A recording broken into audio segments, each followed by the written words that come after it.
In Classic WoW, there was a wide variety of different spells. Each class had spells unique to their class that did specific things that other people couldn't do. Blizzard at the time put a lot of spells into the game, some of them being not so good and some of them being frankly overpowered. So with that being said, here are 7 strongest spells in Classic WoW. Number 7 on this list is Blizzard. So this is one of the defining features of the mage class in Classic WoW. In modern WoW, every class can do AoE damage and can pretty much figure out a way to do AoE farming. However, in the classic period of WoW, mages were the only class that could actually efficiently level up while doing AoE grinding. And a lot of that is due to the fact that they have the spell Blizzard in their arsenal. Blizzard is just an absolutely amazing spell that not only does continuous AoE damage in a given circle, but also slows targets down if talented into. So what a lot of mages do when they're in the leveling process is that they put some talents into improved Blizzard and permafrost, that when using Blizzard basically slows down the mobs affected by it by a significant amount. That in combination with Frost Nova basically allows you to continuously use Blizzard on targets and get massive amounts of experience. In fact, the fastest leveling method in World of Warcraft Classic relies on this method.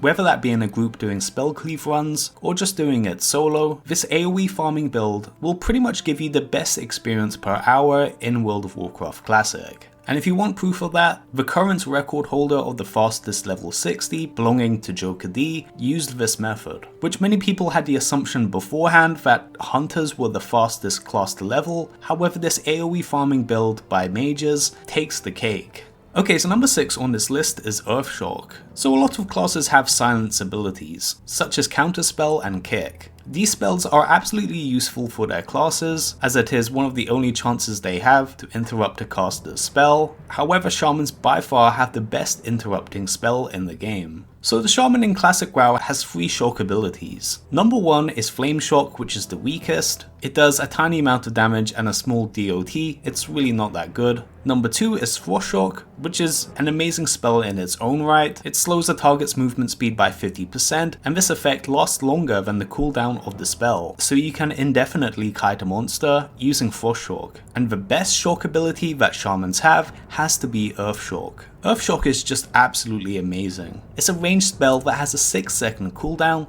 and if you talent into it, you can reduce that to 5 seconds. Not only that, but it does a massive amount of damage. In fact, if I crit with Earth Shock as an elemental shaman, I will probably do 1300 plus damage, and that is every 6 seconds in an instant cast. So in essence, Earth Shock is a high damage ability with a spell interrupt, with a 5 to 6 second cooldown, and can be used at range. This, amongst many other reasons, makes Earthshock one of the best spells in the game and particularly useful in PvP. Without this spell, Shamans wouldn't be that good in PvP. The Earthshock is just absolutely vital for them, and it makes Shamans one of the best PvP classes in Classic WoW. Number 5 on this list is Preparation. So there's been a lot of talk recently about how rogues are overpowered in Classic WoW, specifically in terms of their stun lock in PvP. Now, I don't need to convince you guys that getting cheap shotted, then kidney shotted, is going to be very annoying, especially when you are a cloth user with low armor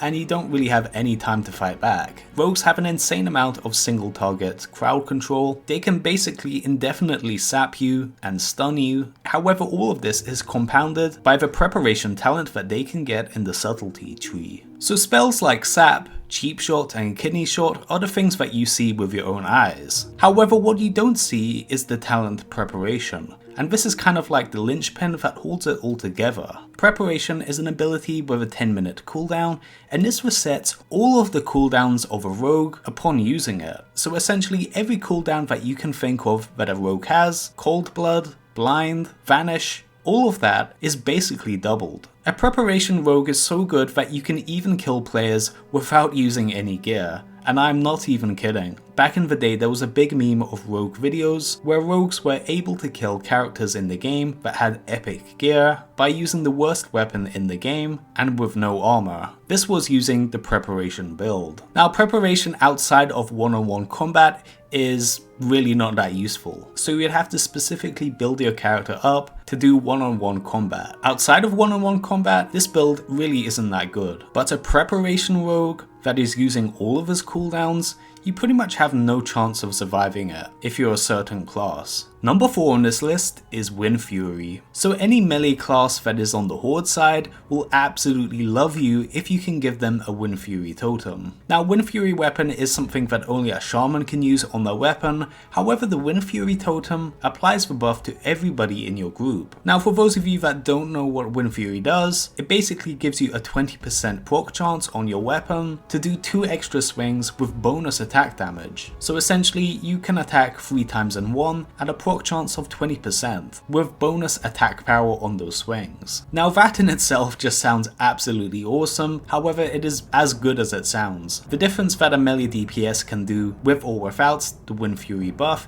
is pretty immense. Any rogue or fury warrior will benefit tremendously from a WINDFURY totem. While I was leveling up my shaman, I got a lot of invites to groups simply because the group leader was a rogue or a warrior and they wanted to do extra DPS, so they just invited me. It's pretty cool like that. If the group leader is a melee DPS, you're pretty much guaranteed an invite if you're trying to get into their group as a shaman. Not only that, but WINDFURY as a shaman itself can be combined with a big 2-handed weapon, and you can pretty much destroy a character in PvP in a matter of seconds if you get good procs. The extra swings also give you a chance to activate other procs that you have upon attacking a target, so everything just compounds on top of each other. It's a shame that in the later versions of World of Warcraft, WINDFURY is basically a shell of its former self, but in the early days of WoW, we get the amazing imbalanced version of WINDFURY, and it is awesome. Number 3 on this list is POLYMORPH. Mages just have a lot of good things going for them. I mean, you could argue that they're pretty much the most benefited class in Classic WoW. They can just do a lot of stuff that other classes can't do in pretty much every aspect of the game. They can make food for themselves, they can make portals, but they are also absolutely invaluable in raids and dungeons. Not only for their DPS, but also the utility that they bring. And when I say utility, I mean using Polymorph. Polymorph is just an absolutely amazing spell. It is the crowd control spell. When using Polymorph, a target basically gets taken out of the game as they get turned into a sheep. Now when this happens, the sheep won't attack anybody, and this lasts for a long time, about 20 seconds. So if you see a pack of mobs and you're worried that you won't be able to defeat it, if you use Polymorph on one of the mobs, you can then focus your attention on the other mob so that you don't have a 2-on-1 situation. This principle can be applied to dungeon groups as well. A lot of time groups will definitely want to take a mage to get that Polymorph so that you can control the tougher packs of mobs. Polymorph is also massively useful in PvP.